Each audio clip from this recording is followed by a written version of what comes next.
Hey, how's it going, guys? Carson back here with another Tuesday night live stream.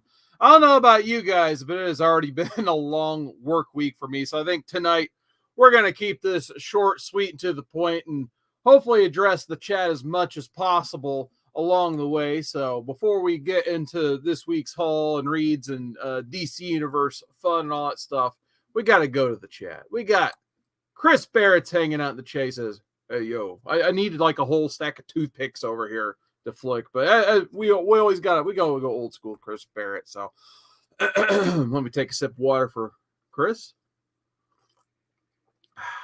On my Freud, I've got some bad news. We got Chris Barrett in the chat, and we got the Great Legend Show. He says, hey, tough guy. Ho, USA, USA. You guys know the rest. Been using the Hacksaw Duggan on the WWE 2K23. Soon to hopefully be 2K24. I think we're all on the same page about getting that. But let's go ahead and get into a couple reads.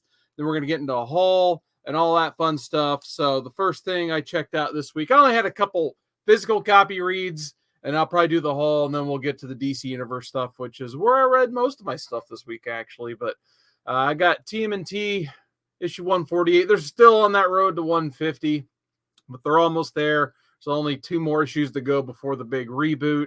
And kind of like I said last week, it's as confusing as ever. These 2 characters I don't even think are in the comic. Like Lita and Renette, they were like wiped out at the end of the last one. So this time we get Donnie's still hopping along, doing something in time. And my hope is like, they don't just erase everything and start with issue 1. They acknowledge as much as they can from, 150 issue Turtle Run, which is the record breaking run at this point.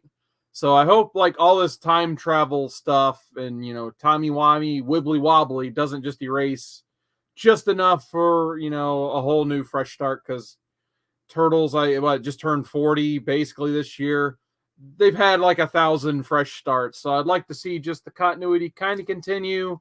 And, hopefully it's much less confusing than this. But either way, like the Kevin Eastman covers, he's trying new styles out, which I'm really enjoying. So great work there. Gotta find I got little piles everywhere. I gotta figure out where to put stuff. And then speaking of our topic later, I was going to talk a little bit about C2E2 because they just kind of dropped a lot of guests this week randomly and haven't really publicized them. But I decided to get a hardcover purchase, 8 Billion Genies. This covers issues 1 through 8. I'm pretty sure it's just a one-shot miniseries, issues 1 through 8. And I always do like the quality on the image hardcovers. This one is definitely no exception. If you like hardcovers and are interested in reading this is a good way to go. I've really enjoyed this so far. I think I'm up to issue 6. Unfortunately, I didn't get a chance to read through this because I just got this yesterday. So instead of reading a bunch of other stuff that's in this room, I end up kind of just spending my bonus reading time reading just this book here. And so far, I'm really into it. Basically, there's a child born at the beginning of the book that triggers the 8th billionth person on the planet Earth being born. And somehow there's like this whole band of genies that get activated. 8 billion genies. Hey, look, it's right there in the title. So every person gets their own genie. Each person gets only one wish. And from there, just chaos ensues. Luckily, there's one barkeep who basically his own genie, he immediately sees things going to hell. And he's just like, I hope nothing happens in this bar that's related to the genie stuff. So he basically gets a veil of protection there that is mandatory in the world this book creates. And like I said, the chaos is half the fun that this book has. It's got some good characters as well, and some good artwork by Ryan Brown, who's going to be at C2E2. So I guess hopping into my next topic later down the line, this is one of the things I'll be hauling around. I keep telling myself I'm not going to take a ton of hardcovers and blow out my back and that stuff going to these cons, but it's kind of like my favorite thing to get signed from other creators are these hardcovers. They're the best possible format for the read. The creators seem to like these the most, I feel like, when I'm chatting with them about the the book or whatever. So I definitely be taking this to C2E2. I'm probably gonna try to finish the last 2 or 3 issues tonight, or at least tomorrow when I get off of work. So really like this so far. It's one of the best things I've read all year, I would say. So a Great Legend saying, he says, Love when you use Hacksaw, so much girth, good stamina too. Yeah, you gotta love those community creations in the 2K series. All right, let's get into a little bit of the haul here. Actually, let's just go ahead and get into the entire haul. Why not? Like I said, we're going short and sweet tonight. So basically, I went to my comic shop yesterday, and they had a nice 50-cent sale. So I got my normal pulls as well. Usually, I just pull anymore. Like I read a lot of my stuff digitally, or like this. I'll occasionally, like my Turtles, I still get single issue because you don't see turtles every day, as I've learned collecting them over the years. So I got this Amazing Spider-Man 43. I've been enjoying the Disney covers, but this might be my last one. I feel like some of the later solicits I've seen on them, I'm just liking them less and less. And this is probably like the last one I really remember liking, the X-Men #1 swipe. What drives me the craziest, I didn't realize, it took me like 6 or 7 of these to realize they're all just Amazing Spider-Man going to 2020, whatever. So yeah, I kind of feel bad because like this is a nice run of Spider-Man, and I didn't even really know about it because I'm just collecting for the covers. So there's that. I'll probably end up reading this on the DC app by the time I get to it, but I thought this looked like a fun premise. Sinister Sons #1 from Peter Tomasi, who did the Super Sons. So hopefully they capture some of the fun same magic from that book into this one and don't get too screwy or weird with it like they did the poor Super Sons. Yeah, looks like we got Sinestro and Zod's kids ruling the universe there, so a lot of fun and chaos to ensue there. I went and picked up a second printing of Ultimate Spider-Man #1. I really like this book. They happen to have a lot of copies out that day. Some of them were dinged up because, Marvel just kind of throws things in a box and ships it to the comic store, so I picked out the best copy I could find, put it in one of those nice My Lights 2s. And it's like I really liked it, decided to get a second copy. All right, now the 50-cent stuff. Got a nice little pile for 50 cents. Nothing too crazy. Basically, I didn't get a chance to go in as soon as they open. But basically, the guy who gets there, like when they do things like this, he probably took a short box or two, which is cool. He probably found some really good stuff. I thought I found some okay stuff. I didn't realize one book was really good until I got home and looked it up because I didn't know what the book was. So we'll save that one for last. This one, it was going to be a little project of mine. I was going to see if I could get this cleaned up or not, with some patience and some eraser and stuff like that without completely cleaning up the Green Lantern Corps logo. But it's 201, first appearance of Kilowog. And what's that down there? You know what that means. Newsstand.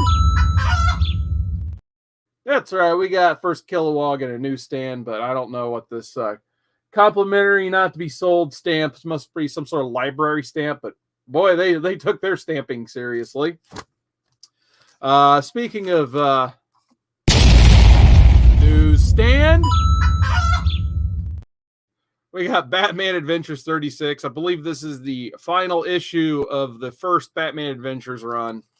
Got it in a newsstand, so pretty happy with that. I was thinking about selling off some of these Batman Adventures because I probably have the entire run at this point.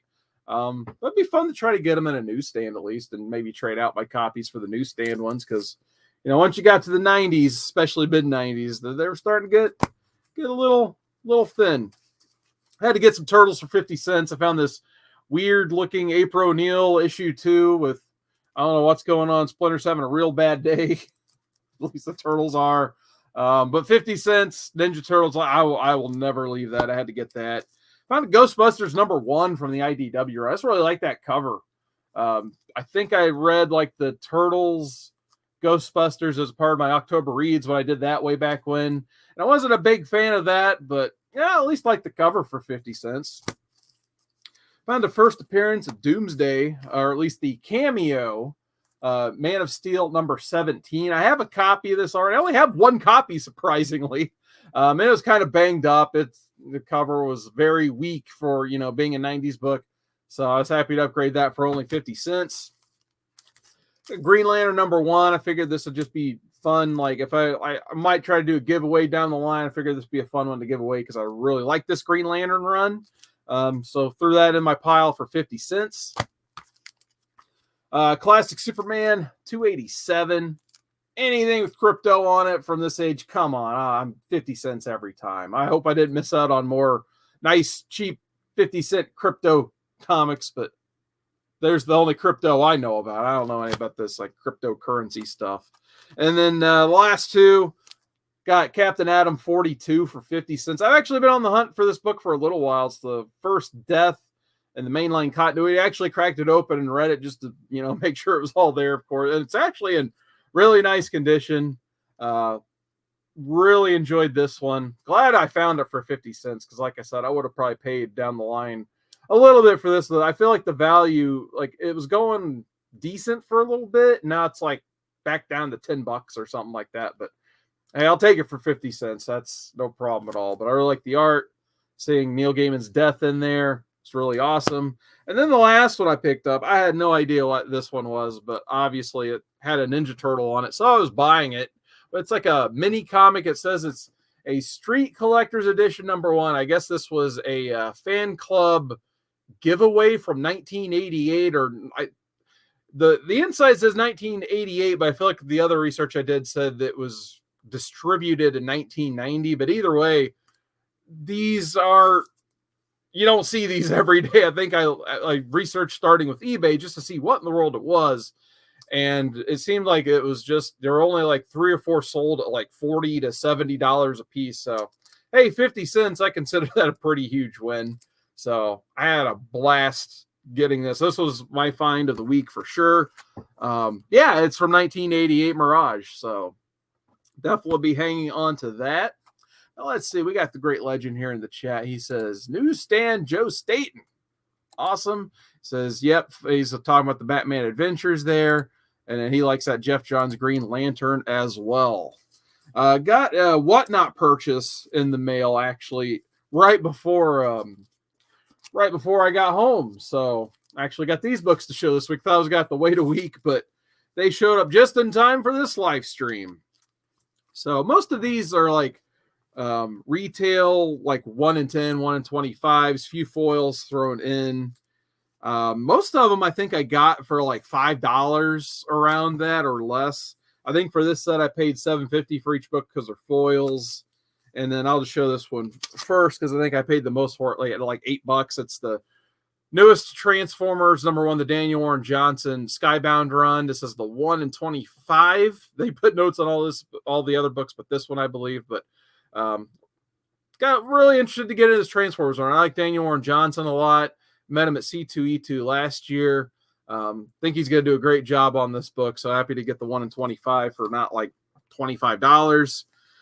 They were selling this foil set like 2 for $15. So I think I already had the Batman, but for some reason I decided not to get the Superman. So I just missed out on it for whatever reason. So when they put up the set, I just went ahead and grabbed it because I want it for the opening bid. So guess I can give away one of these at some point and then keep the nice foily set there. Now I know it's been about 2 weeks now. I had a little rant on foils, and I gotta say, so far, I don't mind the Batman one. It's, it's a dark cover. It's Batman. It is what it is. But I do really like the Superman Jim Lee foil.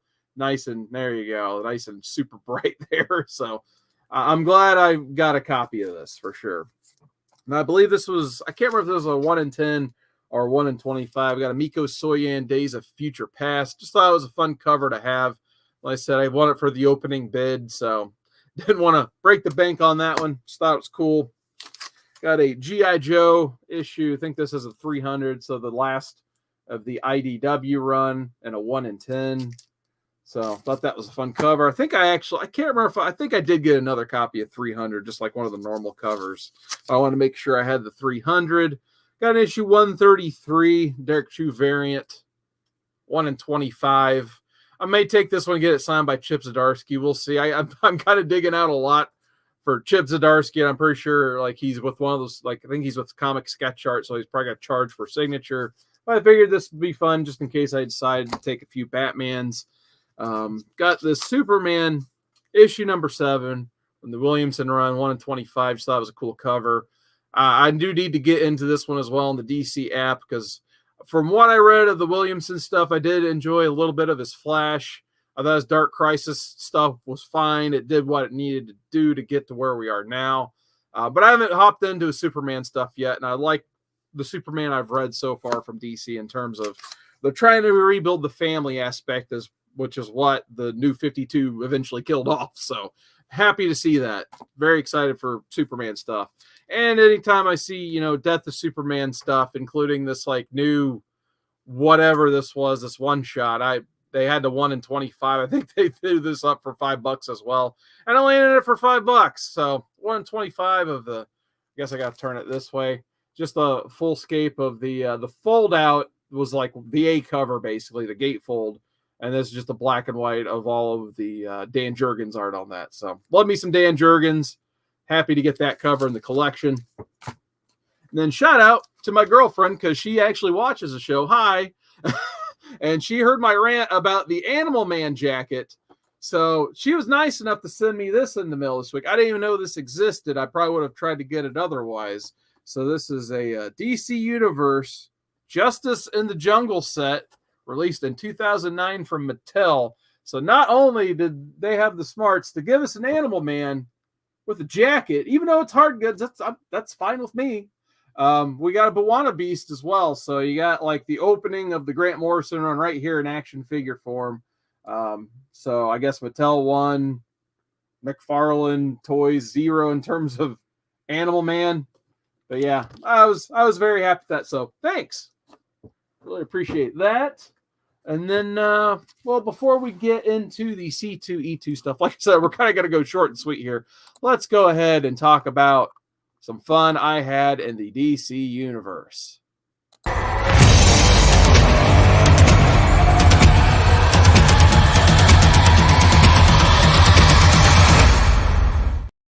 All right, so this week in the DC universe, I did get a chance to read a few things.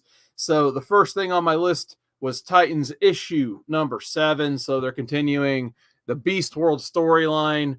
And this week's issue was pretty fun. I even know like they did have a different artist that wasn't the biggest fan of the art compared to the previous work on there, and especially after Ivan Rice on Beast World itself. This was definitely kind of gave it that filler issue feel, but they still kind of tied up some loose stories like the Eternity stuff with the other Tamaranian. Like, luckily, I wasn't into that storyline, so it looks like they're kind of tying that up here. Basically, Starfire just wins, basically. And the whole thing with Nightwing having basically he got infected in the last issue, then Starfire shows up, and the little Gar spore, or whatever you want to call it, they always want to have the most powerful being. So obviously Starfire is more powerful than human Nightwing. So it hops into her, but she's just like, nope, I'm not going to be enslaved anymore. I spent a lot of my life in chains. I'm not doing that anymore. So he just bites the head off, doesn't sell the spore basically, and then cures Nightwing in the process. Oh, and then Tempest, he gets his spore removed in the process and in the fighting as well. So they wrap up kind of a lot here that was going in to the first story arc very hastily. So I'm kind of curious to see what that means going down the line, because I feel like they were going to spend a lot longer on some of those plot threads. Next up, I talked about Chip Zdarsky and meeting him at C2E2. So I wanted to make sure I got a chance to read this Batman run because I thought he was an interesting writer for the project since, he has some big shoes to fill. James Tynion was on the book for a while. Of course, that's the book that Tom King started.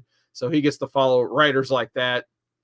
And so far, I've only read 2 issues. And he starts off by shooting my boy Tim Drake. He gets shot on the job. I feel like Tim wouldn't be that sloppy. But anyway, we're not going to go into too much like that. Luckily, Jorge Jimenez is still on the book. He does a great job on the art. So hopefully I'll get a chance to get some stuff signed by him as well at C2E2. But there appears to be a new robot that looks sort of like Batman named Failsafe. And he is attacking the entire Batman family to the point in the end of issue 126. He's like, well, the only way I can beat this thing, because it predicts all of our moves, is just become very unpredictable. So he turns into the Batman of Zen R from, I think he has roots in the Silver Age. I just remember him from that Grant Morrison run, and that's kind of where I stopped reading the Grant Morrison run. So I'm going to try to push through in issue 127 so I can see what the rest of the run's like. Because he's been on there, like he's still writing it up to issue 143. So I've heard interesting things so far about the Zdarsky run, so I'm curious to see where it's going. Talked about Tom King a second ago. Here's a couple Tom Kings coming up. The first of which is Wonder Woman #5 with the wonderful art of Daniel Sampere. I hope they push this, in wrestling terms, I hope they push this artist to the moon, because I think right now, currently, he's my favorite artist I've seen from DC for a while. Like, he did the Dark Crisis stuff, and now he's hopped on to the Wonder Woman title with Tom King. So I've really enjoyed the work on there so far. This issue, I feel like, is my favorite one of the Tom King arc so far, because you get to see like all of Wonder Woman's, basically her daughters, Wonder Girl, Donna Troy, and Yara Flor. They're all trying to hop in and help Wonder Woman with her political problems that she's having, along with the rest of the Amazon. And basically, Diana doesn't want them to step in, so they basically handle things the Amazon way, and they each have to do like a physical challenge with Diana. So I believe Yara Flor does arrows, like Wonder Girl does an arm wrestling contest, and then Donna Troy, she knows she can't beat anything, she can't beat Diana in any like physical competition, so she just challenges her basically to a game of injustice.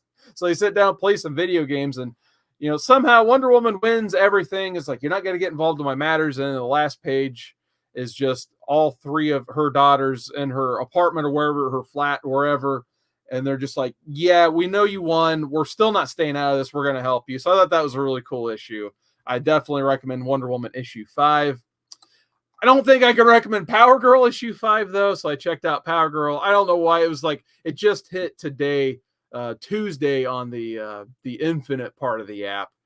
So I was curious. I like the Gary Frank cover. I'm like, is Streaky the Super Cat getting the cat's own issue? And yeah, you better believe this was just an issue of a cat flying around saving other animals and humans being translated into gibberish. So if you enjoy that, definitely go buy this book, because I know actually a few people who probably would. But if you're looking for an enthralling story that adds to whatever's going on in the Power Girl book, I still have no idea what's going on in her book. I just randomly decided to read this issue 5 while I was making dinner tonight, and I feel like I didn't miss much by skimming through it. But Streaky the Super Cat, glad it has a fan base. But my pick of the week that I read, although it's not like current as of this week, I decided to finally crack open, or via digital, of course, Human Target, Tom King, Greg Smallwood. I've heard nothing but great things from the few people who have checked out this book that I've heard about. Haven't heard a lot of buzz about it otherwise, but the people who have checked it out seem to have high praise on it. So I'm like, I'll check it out, because I feel like Tom King's biggest strength is in these like C-level characters that he has like that Black Label effect over, where he doesn't really need to stick to a continuity, but he can just kind of write it however he wants. And this one so far is no exception. Kind of like your Strange Adventures and your Mr. Miracle. I would put this in that tier so far. Where Chance, he wakes up, it's like 12 days after the main story, and he's been poisoned. He's dying in just a slum hotel room. And basically you go back 12 days, and that's where the first issue picks up. So basically you're trying to solve the crime of how Chance got poisoned and is dying. And he was protecting Lex Luthor. That's how he got poisoned to begin with, because he was supposed to be Lex, but he was really a guy doing his job. And luckily he has, who does he? Oh yeah, he has Dr. Midnight is helping out. So Dr. Midnight is, basically trying to figure out what's wrong with, our pal Chance here. And he figures out that he's been poisoned, but the type of poison traced back to the 80s Justice League. So I was looking at some of the covers coming up, and it looks like each issue is going to be him basically paying a visit to these characters from the 80s Justice League.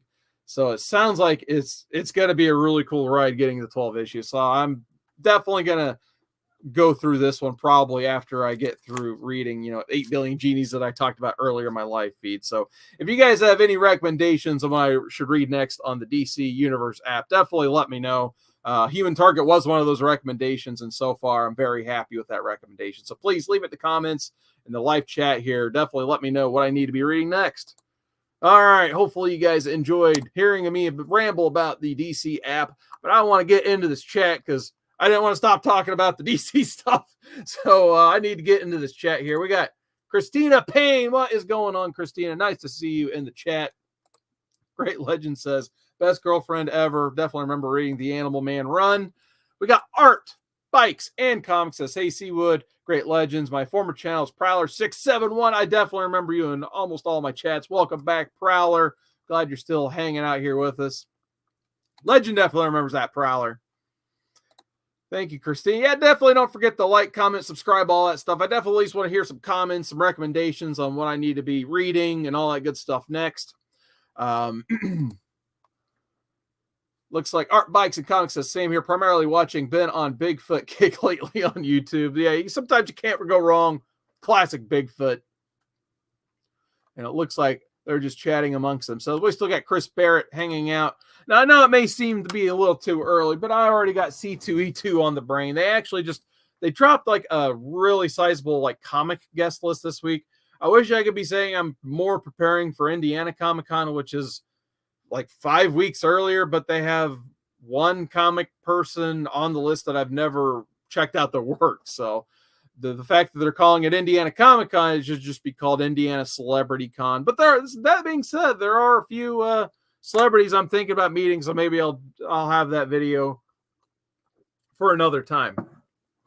But I mentioned hardcovers earlier, and I know my back 2 months from now, 2.5, however long it is already going to regret it. But I'm probably going to try to take this 8 Billion Genies to get Ryan Brown to sign. Be nice to get Charles Soule back there again, but he's made plenty of appearances. But they announced this week that James Tynion and pretty much like his entire core of artists is going to be there. So Werther Deledra, so I probably butchered that name, but Something is Killing the Children artist and James Tynion the fourth are all going to be there. So I figured I'd be stupid not to take this hardcover. Usually I just get them signed on the inside there. I know a lot of people get, everything signed on the outside, but I like getting my hardcover signed quite a bit.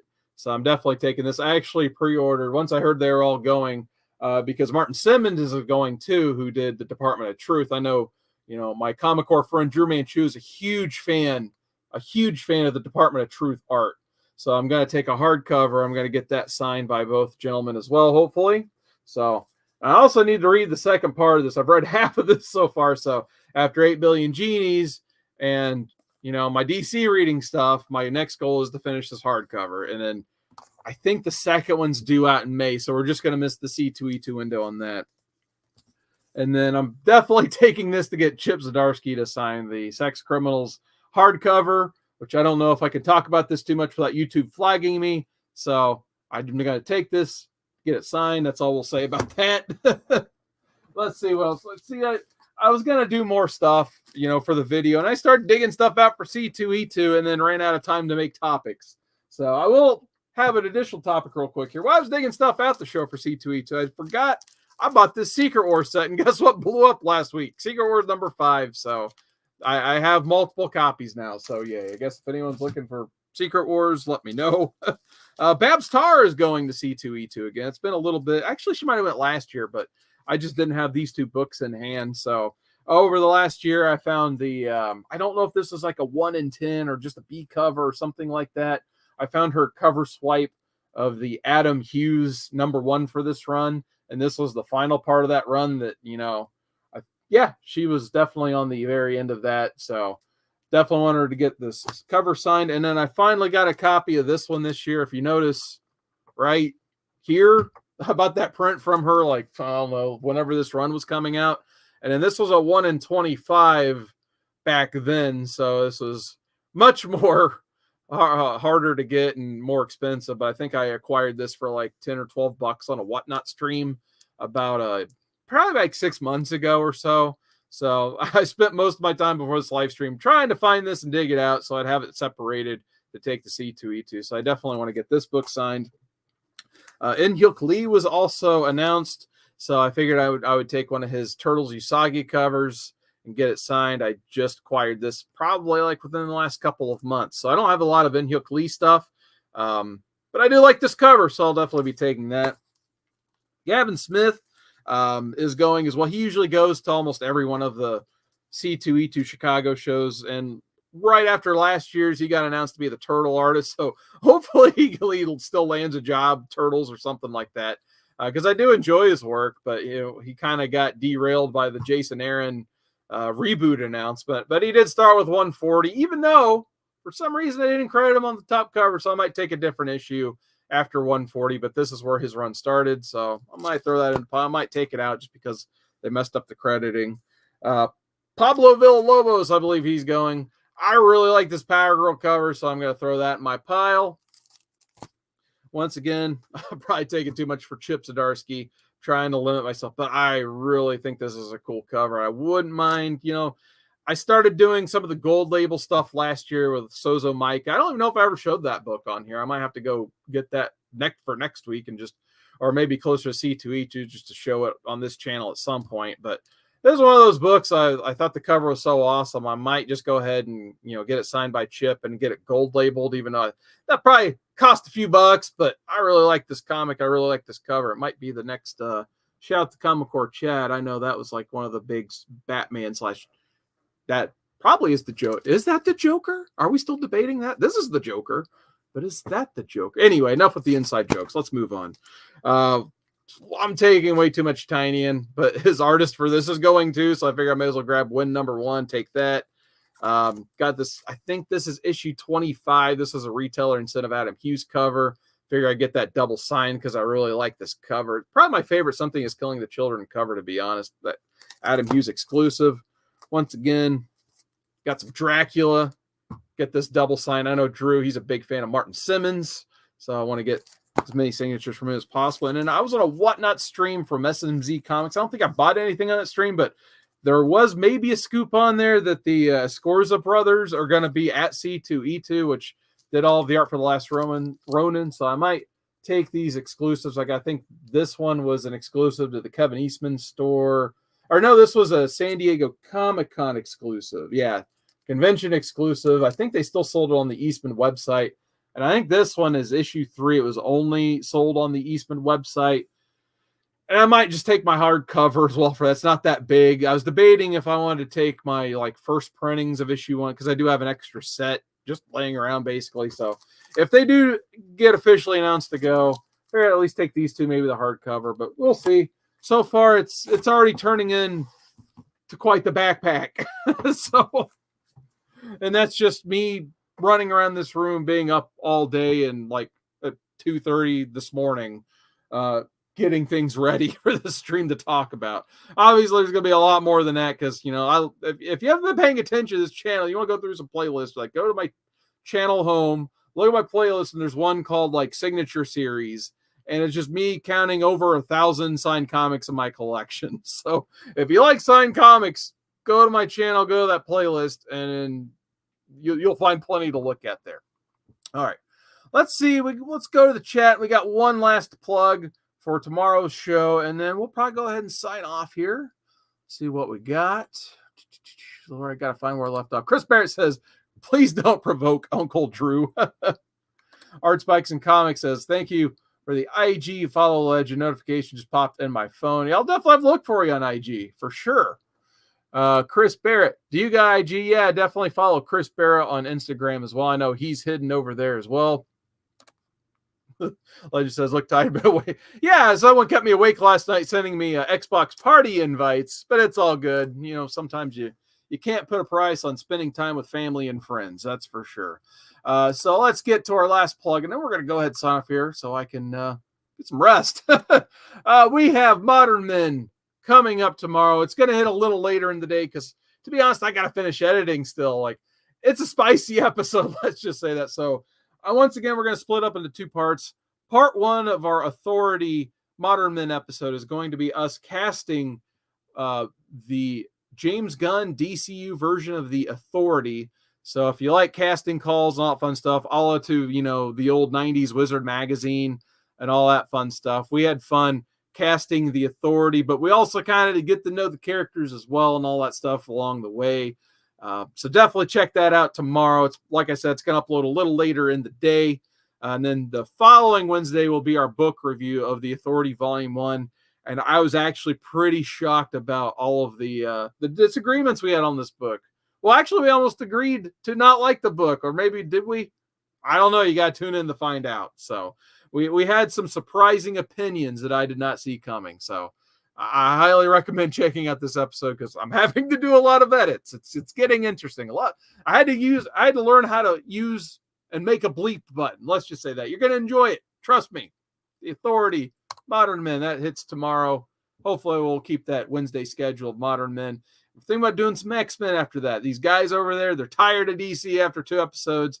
So if you got any recommended X-Men reads, let me know. I'll run them through the Modern Men channel, and we'll see what we read next. See, Chris Barrett says, and the Great Legend. We got 2 Saw's families. So I think we're going to go ahead and sign off on the Saw's family. So hopefully you guys enjoyed this. Definitely leave a comment. It's over here right now, the stream of chat. Definitely leave some comments there. Leave a comment down below. Like, subscribe, all that fun stuff. I'm just looking for my bumper. This is how tired I can't find my bumper, so we'll just hit the bumper. Newsstand.